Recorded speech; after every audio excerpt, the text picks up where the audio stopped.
Good day, everybody, and welcome to another edition of the Military and Foreign Affairs Network. I am your host, the voice of reason. Today, we're continuing our ongoing coverage of the war between the Russian Federation and the Ukraine. Now, as we watch this continued conflict, there's a couple of major issues with this conflict and how it impacts the average American, and in some cases, even more so, the average Western European. So first, the dollar amount, right? Nation states, the United States, the United Kingdom, France, what have you, are giving the Ukrainians vast amounts of money, hundreds of billions of dollars that could be otherwise spent to help those individual nation states. Here in the United States, there are many challenging issues that could have used that $200 billion. Maui could have been rebuilt a multitude of times over. The hurricanes that have devastated western North Carolina and eastern Tennessee and South Carolina, again, billions of dollars could have been spent on that issue. The illegal aliens that are invading the United States, the un-United States now, I believe they could have built 4 or 5 border walls with that money that has been handed to Volodymyr Zelensky. But we know that the current regime in power of Joseph Biden and his handlers indeed want this massive migration to continue. But specifically, if Kamala Harris were to win, what are the probability of global war occurring? Do you believe it increases or do you believe it decreases with Kamala Harris? Well, it keeps us on the track that we are currently on.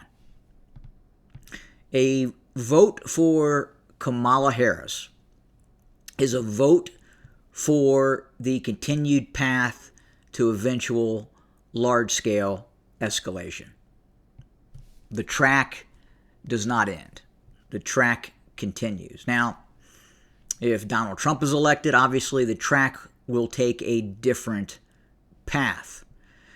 Now, what's even more concerning is it is widely believed that a vote for Kamala Harris will aggressively speed the train that is on the current track. What does that mean? Well, it means that Kamala Harris will approve the use of long-range missile strikes, the targeting information provided by the United States, the technology provided by the United States to target sites throughout the Russian Federation. There's going to be a Russian response.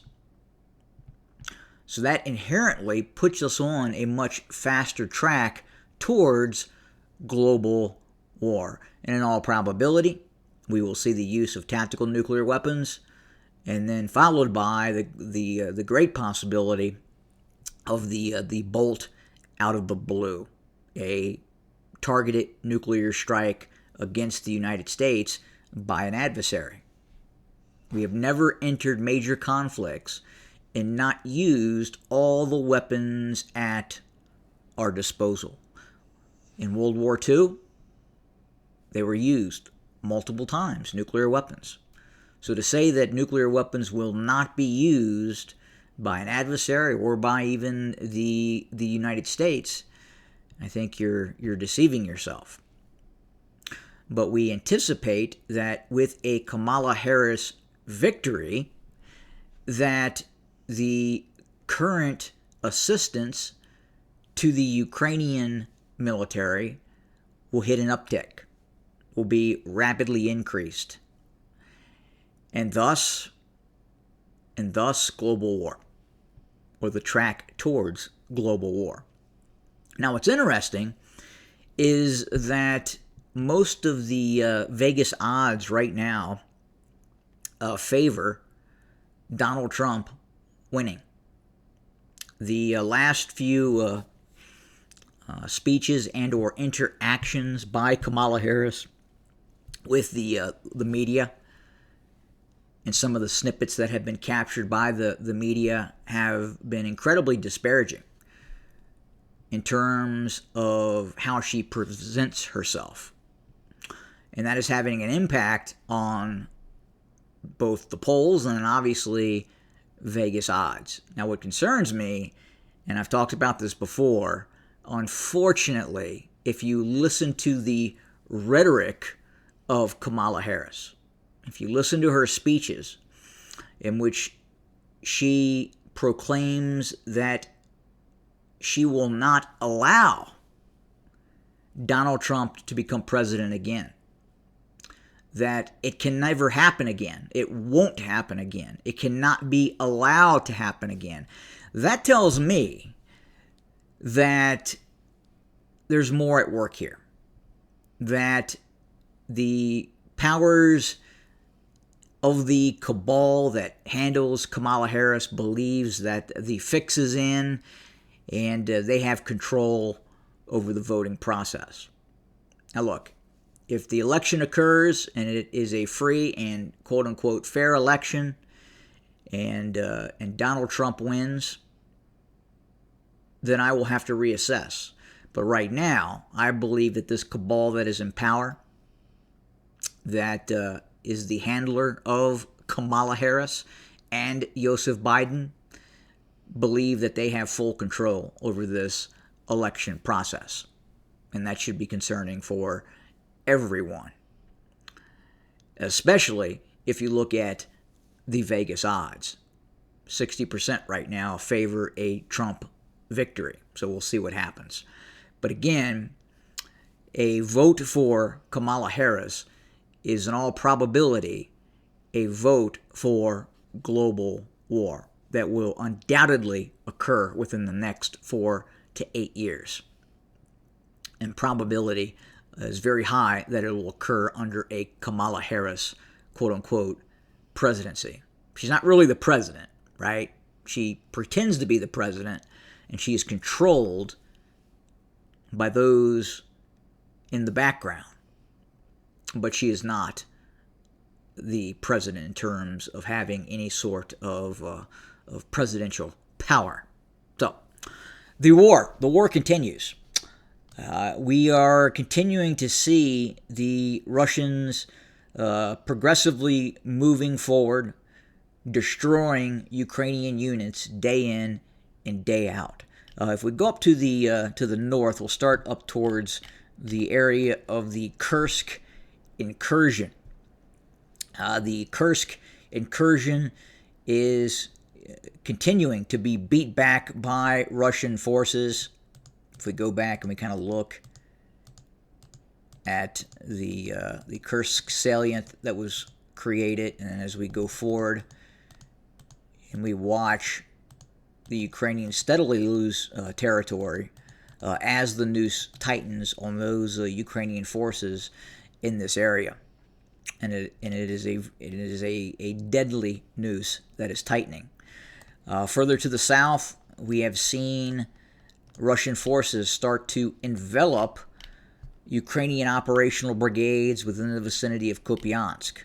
This area here. Look to the south, look to the north, look at this major roadway that runs north-south.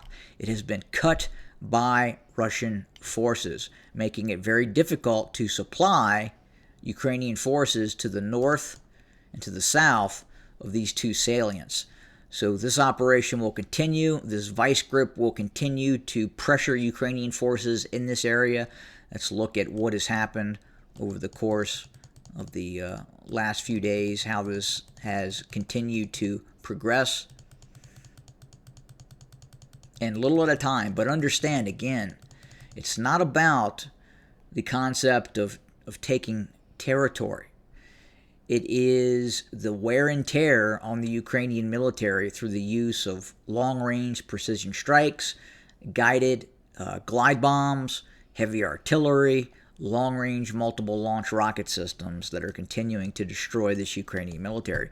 And you're seeing this all along the front. You're seeing envelopment operations taking place in which the Russians envelop, in this case, to the north, to the south, pummel the targets with heavy artillery fire, destroy the Ukrainian combat unit in this area, and then proceed to then take that area of territory.